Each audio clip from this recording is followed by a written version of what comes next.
दोस्तों, आप सभी ने संस्कृति और शिक्षा संबंधी अधिकार आर्टिकल 29 और 30 में पढ़ाई होगा। तो चलो अभी अपन पढ़ लेते हैं 2 मिनट में।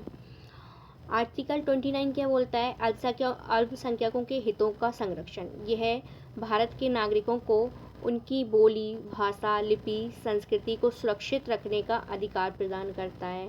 तो ये भारत के नागरिकों को बोली, भाषा, लिपि, संस्कृति को सुरक्षित रखने का अधिकार प्रदान करता है।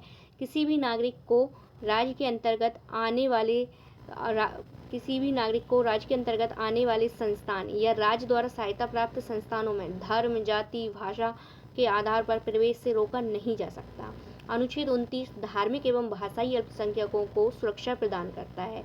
सर्वोच्च न्यायालय के अनुसार अनुच्छेद 29 अल्पसंख्यकों के साथ साथ बहुसंख्यकों पर भी लागू होता है। फिर आर्टिकल 29 की सब क्लोज 2 ये क्या बोलता, इसमें क्या है कि किसी भी नागरिक को धर्म, वंश, जाति, भाषा या इनमें से किसी भी आधार पर राज्य द्वारा संपोषित अथवा राज्य से सहायता प्राप्त करने वाली किसी भी शैक्षणिक संस्था में प्रवेश से वंचित नहीं किया जाएगा। अनुच्छेद 30 क्या बोलता है? शिक्षण संस्थानों की स्थापना और प्रशासन करने का अल्पसंख्यक वर्गों का अधिकार। अनुच्छेद 30 धार्मिक अथवा भाषाई व धार्मिक अल्पसंख्यकों को निम्नलिखित अधिकार प्रदान करता है। सभी अल्पसंख्यक वर्गों को अपने कार्य के अनुसार शिक्षण संस्थाओं की स्थापना और प्रशासन का अधिकार होगा।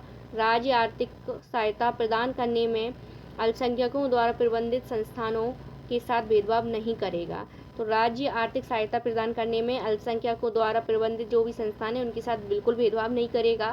आर्टिकल 31 क्या बोलता है? आर्टिकल 30 की सब क्लोज 1 में बोला गया है कि सभी अल्पसंख्यकों को, चाहे वे धर्म के आधार पर हों या भाषा के आधार पर, अपनी पसंद की शैक्षणिक संस्थाएं स्थापित करने और उन्हें संचालित करने का मौलिक अधिकार होगा।